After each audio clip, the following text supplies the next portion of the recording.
Hi friends, welcome to our channel happy tales Telugu. అందరూ ఎలా ఉన్నారు?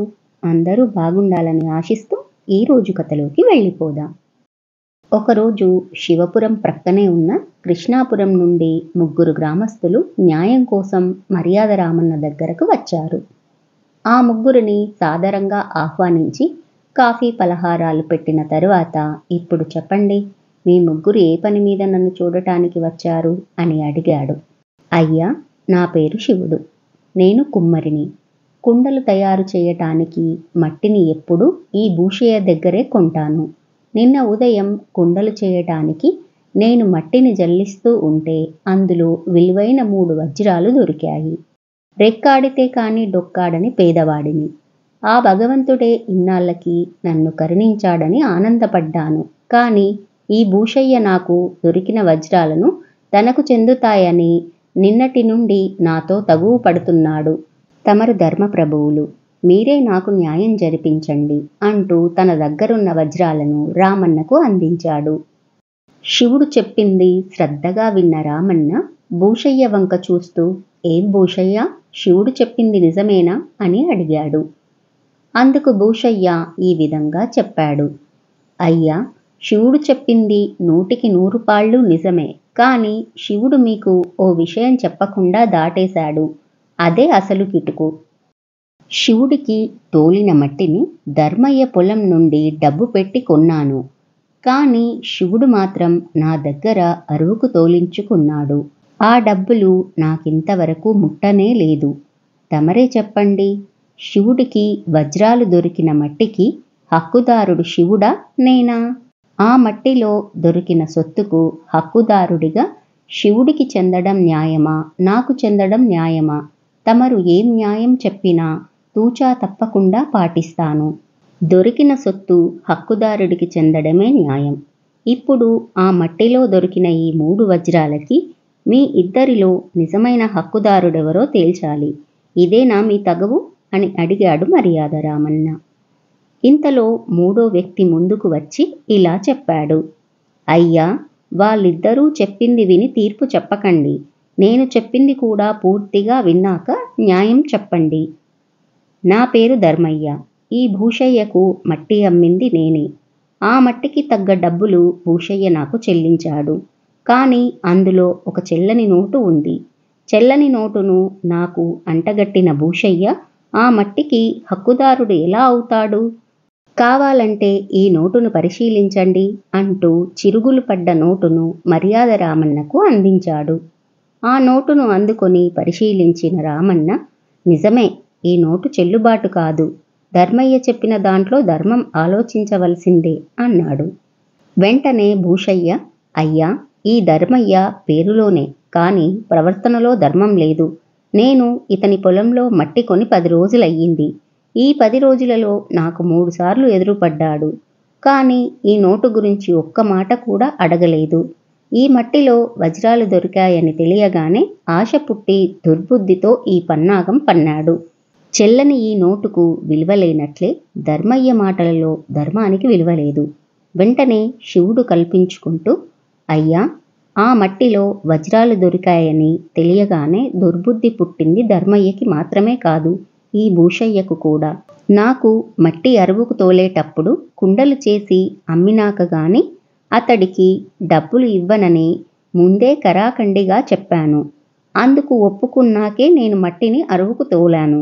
ఇప్పుడు తనకి డబ్బులు ముట్టలేదని సాకుతో ఈ 3 వజ్రాలు తనవే అనటం దుర్బుద్ధి కాక మరేమిటి? శివుడి మాటలకి ధర్మయ్య కల్పించుకొని, అయ్యా, వీళ్ళిద్దరూ తోడు దొంగల్లా అనిపిస్తున్నారు. భూషయ్య చెప్పినట్లు మట్టి తోలుకుపోయిన తరువాత అతను నాకు 3 సార్లు ఎదురుపడ్డా నేనీ నోటు గురించి అడగలేదు. ఎందువల్లనంటే భూషయ్య నాకిచ్చిన డబ్బులు నేనలాగే బీరువాలో భద్రపరిచాను. నిన్న ఉదయమే కుటుంబ ఖర్చుల నిమిత్తం ఆ నోటును బయటకు తీశాను. తీసిన తర్వాతే ఈ విషయం బయటపడింది. ఇందులో దుర్బుద్ధి కానీ కుట్ర కుతంత్రాలు గాని ఏమీ లేవు అని తనని తాను సమర్థించుకున్నాడు. ముగ్గురి వాదోపవాదాలు ప్రశాంతంగా విన్నాడు రామన్న. ఆ తర్వాత, ఈ వజ్రాలు నా దగ్గర ఉంచి మీ ముగ్గురు తగువు మాని మీ ఊరికి వెళ్ళండి. రేపటి ఉదయం మీ ఊరికి వచ్చి నా తీర్పు చెబుతాను అని చెప్పాడు. ముగ్గురు మర్యాద రామన్నకి నమస్కరించి వెళ్ళిపోయారు. ఈ తగువంతా విన్న రామన్న మిత్రుడు సీతయ్య, మిత్రమా, సమస్య జటిలమైనదే, ఎలా పరిష్కరిస్తావ్ అని సందేహం వెళ్ళిబుచ్చాడు. ఈ తగవంతా నువ్వనుకున్నంత జటిలమైంది కాదు. మనిషిలో ఉండే ఆశకు, స్వార్థానికి, మోసపూరిత మనస్తత్వానికి చక్కని ఉదాహరణ. చూస్తూ ఉండు, రేపు ఉదయానికల్లా ఈ 3 వజ్రాలు అసలైన సొంతదారుణ్ణి నిర్ణయించి మిగిలిన 2 వాళ్ల తప్పును ఒప్పిస్తాను. ఆ రాత్రి రామన్న కృష్ణాపురం వెళ్ళి ముందుగా ధర్మయ్యను కలుసుకున్నాడు. తమలాంటి వారు మా ఇంటికి రావటం ఆశ్చర్యంగానూ సంతోషంగానూ ఉంది అంటూ రామన్నను సాదరంగా ఆహ్వానించాడు ధర్మయ్య. ధర్మయ్య, అనవసరమైన హడావిడి చేసి నేను వచ్చినట్లు 10 మందికి తెలిసేటట్లు చెయ్యకు. నేను నిన్ను కలుసుకునేందుకు రహస్యంగా వచ్చాను అన్నాడు రామన్న. అలాగా, అయితే రండి అంటూ రామన్నను మేడ మీద గదిలోకి తీసుకుపోయి తలుపులు మూసి, అయ్యా, తమరు వచ్చిన కారణం చెప్పండి అని అడిగాడు ధర్మయ్య. ధర్మయ్య, ముసుగులో గుద్దులాటెందుకు? విషయం సూటిగా చెబుతాను విను.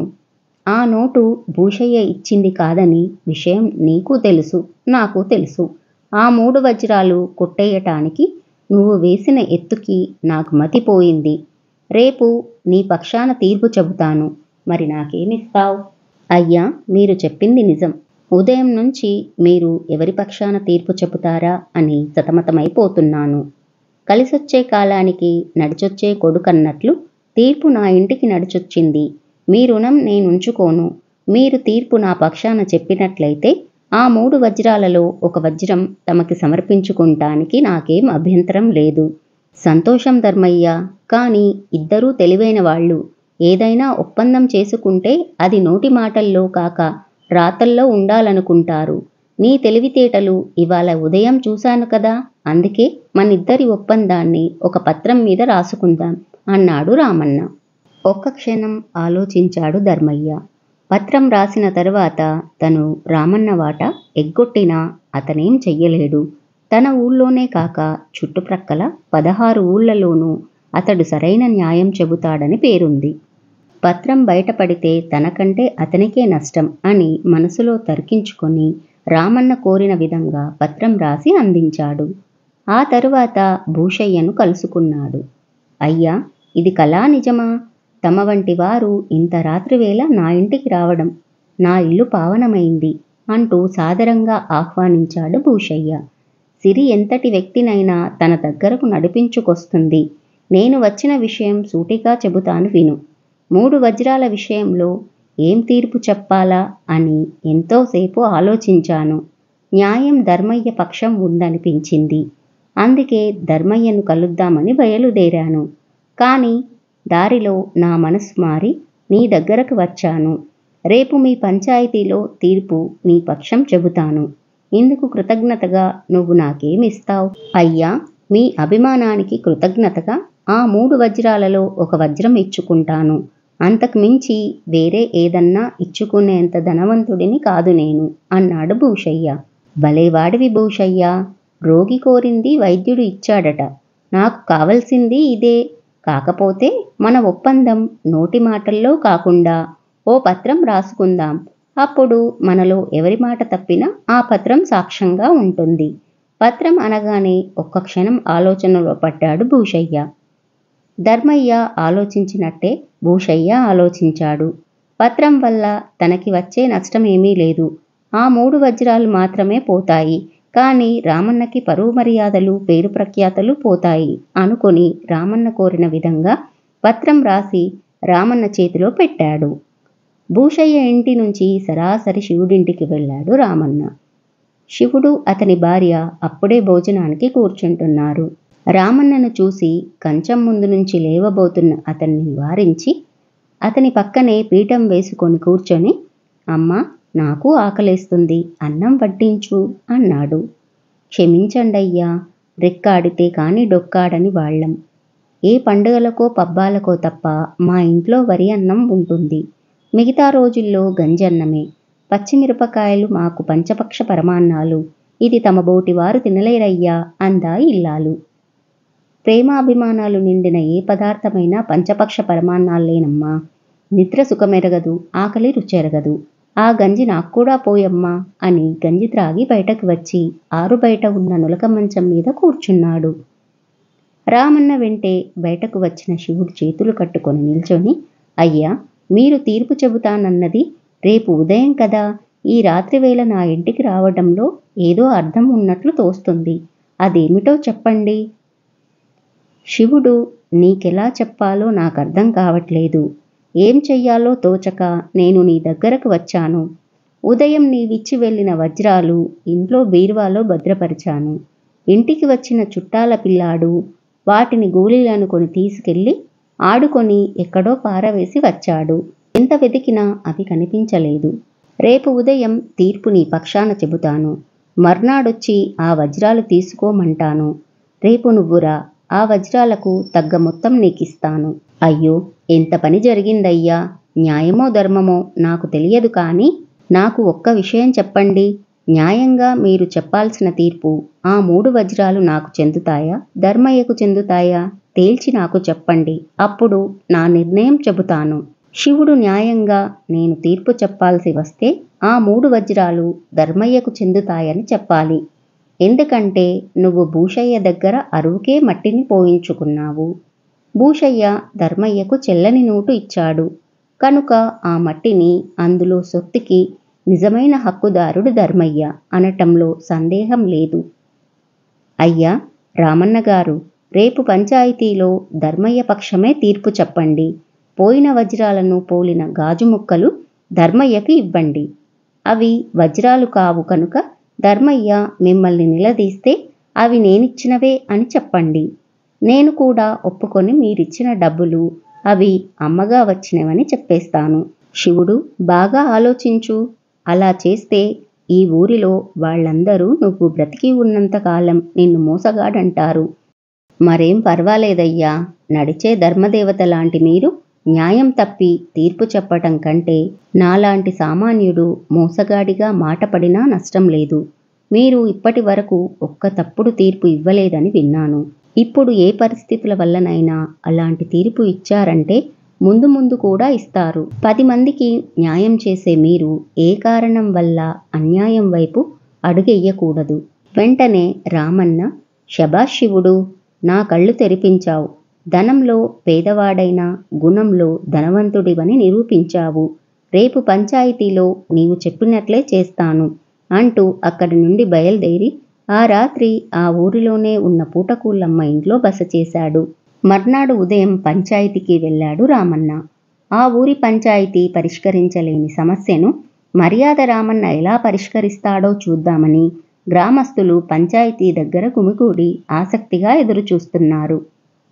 రామన్న అందరికీ నమస్కరించి, అయ్యలారా, ఈ 3 వజ్రాలకు నిజమైన హక్కుదారుడు శివుడు అంటూ తన తీర్పు చెప్పాడు. వెంటనే మోసం, దగ అంటూ భూషయ్య, ధర్మయ్య ఒక్కసారి అరిచారు. ఇందులో మోసం, దగ ఏమీ లేదు. మట్టి అమ్మినప్పుడు డబ్బు పుచ్చుకున్న ధర్మయ్య లెక్క పెట్టుకోకుండా బీరువాలో దాచుకున్నాడన్నది అబద్ధం. ఆ డబ్బులో చెల్లని నోటు ఉంటే 3 సార్లు భూషయ్యకు ఎదురుపడ్డాడు కనుక ఒక్కసారన్నా నిలదీసి ఉండేవాడు. ఇక భూషయ్య అరువుకి ఇష్టపడే ఆ మట్టిని తోలాడు. ఆ మట్టితో కుండలు ఏ కారణం చేతనైనా పగిలిపోయినా, పనికి రాకుండా పోయినా అతనికెలా సంబంధం ఉండదో ఆ మట్టిలో దొరికిన సొత్తుకి కూడా వీళ్ళకి సంబంధం ఉండదు.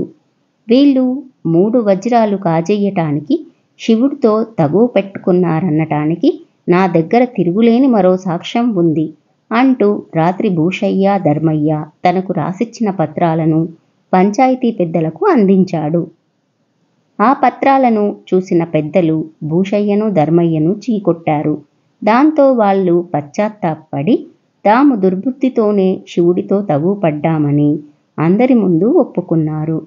పంచాయతీ పెద్దల చేతి మీదుగా శివుడికి 3 వజ్రాలను అందిస్తూ, శివుడు, అవి గాజురాళ్ళు కాదు, నిజంగా వజ్రాలు. జాగ్రత్త సుమీ అంటూ చమత్కరించాడు రామన్న. ఇది రామన్న తీర్పు. కథ నచ్చిందా? అయితే లైక్ చేయండి, షేర్ చేయండి, మన ఛానల్ని సబ్స్క్రైబ్ చేసుకోండి. Thank you for watching.